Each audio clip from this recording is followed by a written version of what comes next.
To lead in a world that never stops evolving, you need insights from those who are driving change. Welcome to Breakthrough Innovations, where we bring together the top leaders and innovators who are reshaping their industries. I'm JL Heather, the Principal Executive Coach at Center, and in each episode I sit down with game-changing executives who share the strategies, insights, and challenges that fuel their success. In the next 20 minutes, you'll gain practical takeaways to drive your own breakthroughs. So if you're ready to stay ahead, join us here on Breakthrough Innovations. Hello, everyone. Welcome to this episode of Breakthrough Innovation. With us today is Dr. John Serri, an accomplished innovator and founder of IQ Corp, a company revolutionizing eye care through virtualization and home testing. IQ has developed groundbreaking self-administered smartphone-based vision tests that have expanded access to affordable eye care for millions globally. With 25 patents and implementation in over 150 countries, IQ is a leader in ophthalmic telemedicine. Did I say that right, John? Driving innovation to reduce costs and improve accessibility. Dr. John Serri's journey includes a distinguished career in physics, mathematics, and large-scale system design, with roles at AT&T, Lucent, and Globalstar. A PhD graduate from MIT, his expertise spans fields such as optics, satellite communications, SaaS solutions, and big data analytics. Join us as we dive into John's story of innovation, from reshaping global eye care to his work on multi-billion-dollar network systems, and discover his insights for senior leaders on driving impactful change. John, thanks for being here. We're really thrilled to have you on the show. Oh, great. JL, thank you for inviting me here. Awesome. We always start in the same place, John. I'd love to hear a little bit about your background and what led to your current role. Sure. My background, I'll make it brief. I was born in New York City, first generation Italian family. And actually, when I was a child, I was dyslexic. And so no one had many expectations for me. They just said, Johnny, just don't get into trouble. That was about the expectation. And I was a normal kid, except I had one thing that was different. I loved science. Somehow I had a photographic memory for science. I would devour any science book starting at about 4 or 5 years old. Wow. And so I went down that path, and I eventually went to MIT in physics. I had a lot of academic type success over the years, which again, nobody expected. And I went into being poor. I didn't go into a faculty position, right? Because they don't make too much money. I hope I'm not offending any faculty out there. So I went into industry. I went to Bell Laboratories, which at the time was the #1 industrial lab. I managed to get a postdoctoral position. I liked the area. I stayed there, developed, and I became more of a manager over time. I found, I can amplify my enthusiasm for things through management. So I moved in that direction. I ended up working big government, certain agencies, you can't name them. Then I ended up in aerospace business. I was very much involved in designing the first really big low Earth orbit satellite system. You know, the Starlink today. Wow. We created the first Starlink back around the year 2000. It went into service. This was called Globalstar. So I've done these things, been in this business. Somehow it was a friend of mine who told me about, he was an entrepreneur. He started a big eyeglass company called Zenni Optical, online eyeglasses. And he said, John, why can't we do vision tests online? So we can then, someone can buy glasses directly. So we explored that, and we went ahead and formed IQ. And here I am today telling you and your audience about it. Oh, I love that. I think some of the best businesses out there start with a why can't we kind of question. Yeah. So I love the way that kind of happened and came together. And it's interesting. You've been through so much in terms of like industry and technologies, and over the time that you've been working, there's been a lot of reshaping of those industries by technology. Yeah. How has that influenced IQ's strategy and product development? Well, let me say one thing about physics training. And if anybody's thinking about physics training, I highly recommend it, because it teaches you to model things in a way that you can solve things. And so you can apply that type of training to anything. So it was very easy for me always to go from surface physics to laser spectroscopy to forming a real estate kind of SaaS enterprise business to satellite communications. It's the same kind of thinking. It's the kind of logic that you apply, and you can apply that to anything. And so that's the strength. Now the technology, it's amazing what's going on. It keeps getting stronger. I mean, right now we're in a revolution. Part of why I'm still active is I want to be part of that revolution. And, I could spend hours just discussing the subject, and I won't. But we're in a very dramatic phase right now, and eye care is one of those phases. So we're very much influenced by what you can do with technology, basically SaaS services, telemedicine. It comes through video services. It comes through being able to do analytics. It comes through the smartphone. So our technology is based on a smartphone. Very quickly, I'll show you a picture. You attach a little device to your phone. You look inside, you can take a test, and you can get very accurate measurement results. What's so great about a smartphone? It has a lot of communication capability. That's obvious. It has a lot of computer power. So you have a powerful computer right there, and you have a display that can show things. So when you do vision tests, how do you test vision? You test it by looking at stuff. A smartphone does all of those things. So we're able to take this technology and turn it into a powerhouse. So a piece of equipment that may cost $50,000 at a retail price for an artifact, we can do that for $10 if you're already on a smartphone. That's the disruptive part of it. That's the key. So we very much made use of modern technology in the approach for IQ.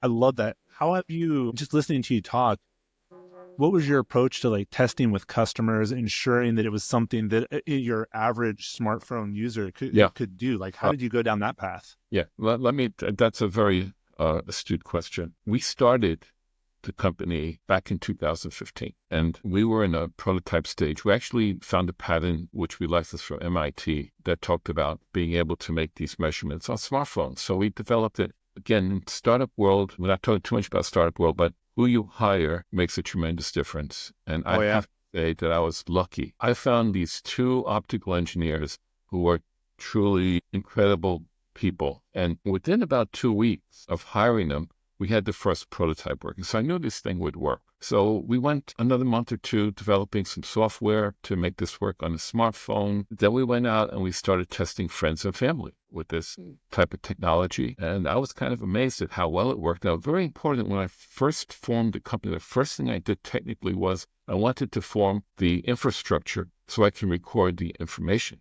so I can do analytics on it. This way, we'll say, well, how well does it work? Well, I can show you how well it works, and we can compare it to eyeglass prescriptions and other things. So the basic thing we do, the most interesting thing we do is the ability to measure the refractive error of the eye. In other words, you're wearing glasses, I'm wearing glasses.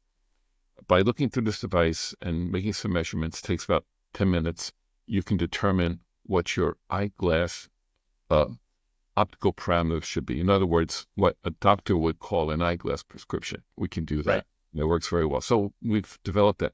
So we started to test it, friends and family. Then we started to do a beta test, going out to the public, being very careful and saying, wait a second, this is not a prescription. This is a test. Try it. It's very safe. We went ahead and did that. We then went and did some clinical trials, formal clinical trials to do it. So we worked through that process. It's a challenge. Whenever you work with a medical device, people are dealing with it. So it was, for me, it was very dramatic, challenging, difficult period to do this and make sure that this device was safe, that there wasn't some weird unintended consequence coming out of it. And that fortunately didn't happen. So here we are today doing it. So that's how we got it out there. And then, we did this, what to get it out there. So this is a technology for early adopters. And if you talk about market adoption, there's many factors in it. We're servicing the early adopter market because most people don't even believe in this technology. So the challenge is you have to get people to say, wow, does this really work? How can this work as well as an eye doctor? So we've had to, and we're still dealing with that today, the market adoption for this type of technology. So, well, and I love how what I hear you saying is we tested small and then incrementally tested more and more, adapting along the way. That allows you to fail in small ways early on to save you the big failures later. And I think that's great. I think the other thing I'm wondering about, so you talk about the people who would be taking the eye test, the people with the smartphone, which is great. I'm curious about the other customers, the people that are consuming that information, like the optometrists. how are they Well, involved? What was their well, interaction? yeah, this is one of the challenges that you have with a technology like this. So when optometrists first heard about this idea, an ophthalmologist, they said, this makes me nervous as an Yeah. optometrist. I mean, are you going to replace me?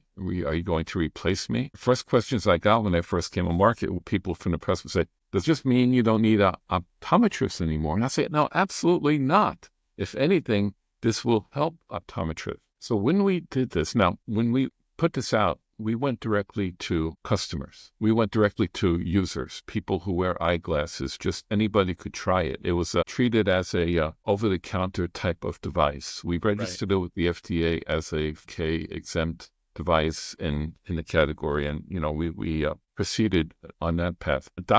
Some doctors have used this. We have doctors who repeatedly are using this for customers, and we are starting now to implement a telemedicine service, which is going to go into operation this year, in fact, where doctors will actually be able to review the results from the test and then actually give a prescription from the refraction test. So That's really cool.